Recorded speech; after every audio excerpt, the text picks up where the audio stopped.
Oke, kalau misalnya kita berbicara terkait dengan sex education dan juga pornografi, memang banyak orang itu yang masih rancu gitu antara pendidikan seks dan juga pornografi gitu. Karena memang sejatinya kalau misalnya sex education itu nggak harus ada unsur pornografi di sana juga. Karena memang terkait dengan sex education itu terkait dengan bagaimana kita menjaga kebersihan, bagaimana terkait dengan cara kita bertanggung jawab atas organ-organ seksual yang kita miliki, itu adalah hal yang penting. Jadi bagaimana kita menjaga kebersihan ataupun apa kan nggak harus mempertontonkan hal itunya kayak gitu. Kalau misalnya mulai dari ini saja, kalau misalnya kita menganalogikan alat kelamin dari si anak ini sendiri dengan nama-nama tertentu misalnya kayak gitu. Nah itu kita pun carinya itu analoginya kan di setiap daerah itu kan bisa jadi berbeda-beda. Kalau misalnya analogi ini cari yang istilahnya itu nggak nyerempet-nyerempet ke hal-hal yang jorok gitu. Jadi anak-anak itu memahaminya itu sebagai sesuatu yang sebagai sesuatu yang itu milik kita dan itu akhirnya jadi sesuatu yang jadi tanggung jawab kita. Itu yang paling penting.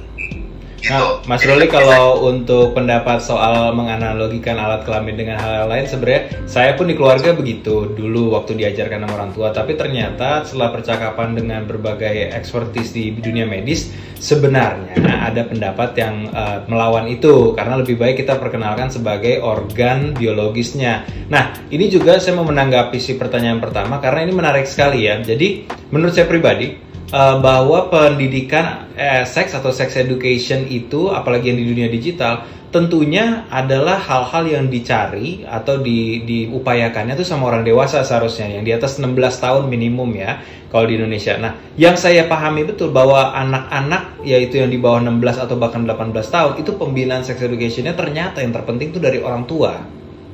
Betul. Nah, selain daripada itu juga seringkali di sekolahan itu agak sedikit abu-abu penjelasan sex education ya, dengan video.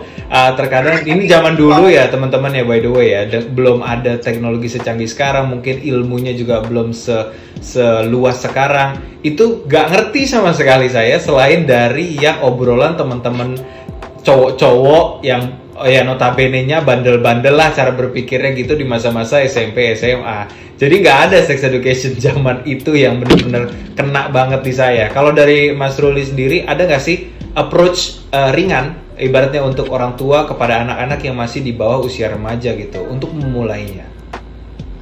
Yang pertama adalah seperti ini. Kalau misalnya kita lihat di series di Netflix ataupun apa ada yang judulnya sex education, betul. Itu adalah bukan hal yang bisa kita terapkan di sini. Dan ada hal yang memang harus benar-benar disaring-saring lagi. Untuk orang tua lebih baik sih untuk anak-anak ini yang usianya masih anak-anak yang pra remaja seperti itu, memang benar-benar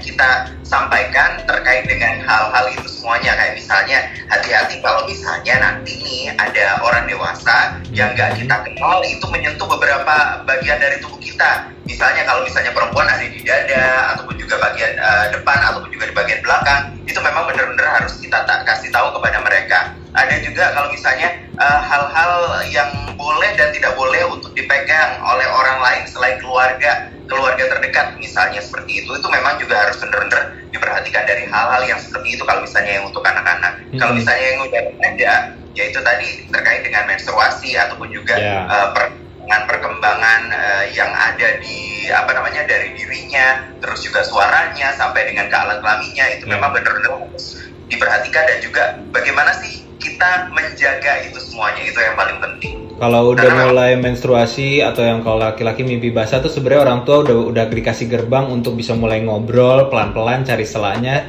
soal hal-hal yang dewasa ya Mas Ruli ya. Oke, nah yang kedua nih, kalau game online, kalau misalnya ngerem gimana ya, namanya ngerem kesukaan orang kan.